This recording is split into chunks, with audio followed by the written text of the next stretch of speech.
Hi, I'm David Weegenaar.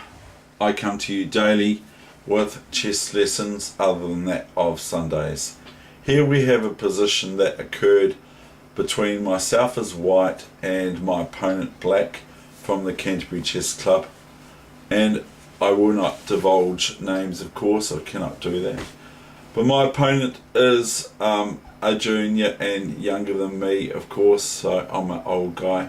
So here is, and less experienced than I am. So this is the position that I came up with, and him as well. This is the position that occurred, and so he's actually played quite well. But like, I have got this strong point here, which I played G5, E5 earlier, and then knight came back. I could show you the game, and then I straight away after E5 I played G5.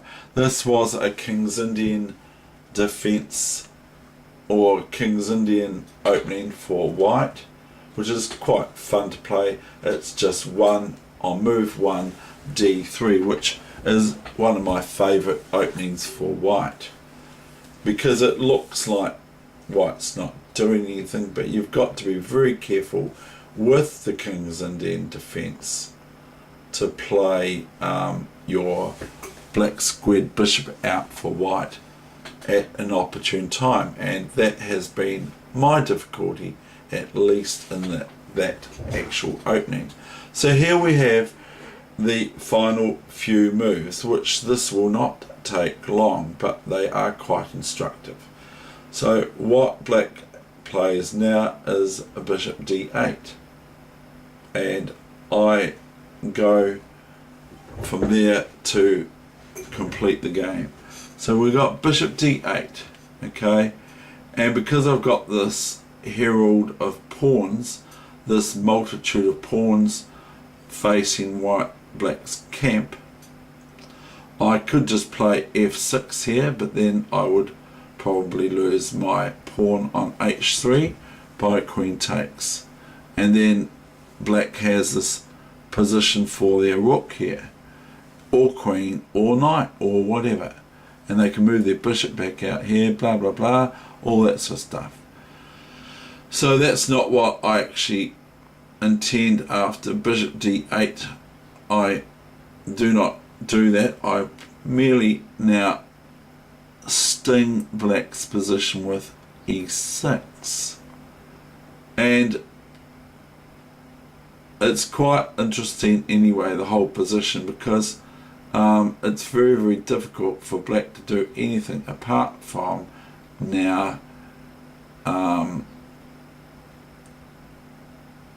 if black moves, sort of thing, let's just say they move, that will be quite dangerous,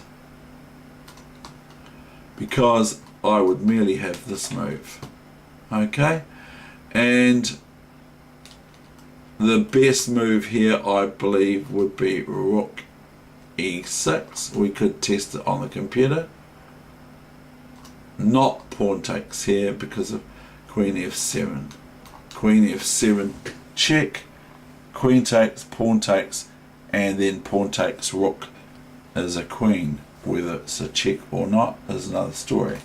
So that's quite difficult for black. So after e6, it's quite devastating actually.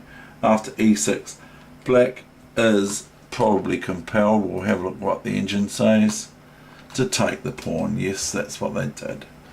So fe6, and now I got fg6, which the computer says, and the computer now says for black to play the move that they did, and then I go queen c2, and they reckon, the computer reckons, that knight e7 is better. But because of probably the fear of playing me, etc., my opponent rescinded or lost here with this, which is very bad, because I now lose win a piece by force. I go queen c6, and now if queen takes knight here on h4, I merely take this rook on e8 with check, and then checkmate cannot be averted. Next move with rook f7 checkmate. So my opponent goes rook f8, and then queen e6, and the writing is all over the wall. That's the end of this session. Thank you.